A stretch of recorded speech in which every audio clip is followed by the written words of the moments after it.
Well, we started collecting, we've been to 97 countries, and we made it a habit of collecting something from every place we went. And we learned very quickly that while we were doing a great job collecting the world history, we didn't know enough about our own African American heritage and culture.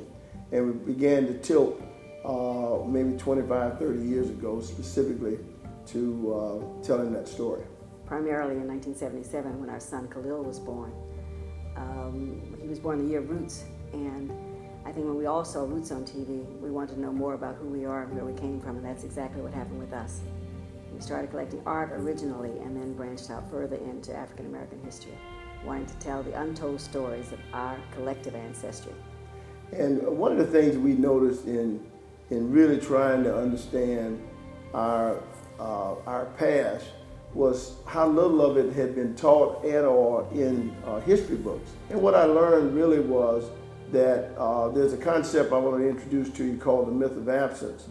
And it really says that as African Americans, we're invisibly present. And that's true not just in the history books, but in almost every aspect of American life. Literally every aspect of American life, African Americans have either played a dominant role in terms of the contribution to the culture or had a ancillary role. And that is what the Kinseys have been about for the last 9 years, is telling the story of accomplishment and achievement of our African American ancestors. This document here is the oldest known document of the existence of African Americans in the United States in 1595. Another way to say that, our history books have told us that we didn't come to America until 1619. This is 1598 of an African American couple being married in St. Augustine, Florida, Augustine and Francisca. So not only were we were there on the first expedition that's discovered Florida. When Khalil's friends would come over, our son's friends would come over, Bernard would always take them downstairs and give them a history lesson, and they wouldn't want to leave. And so we knew we were touching some point with young people then. And I think it's a point where all of our young people need to understand who they are and where they come from. I say who they are and whose they are.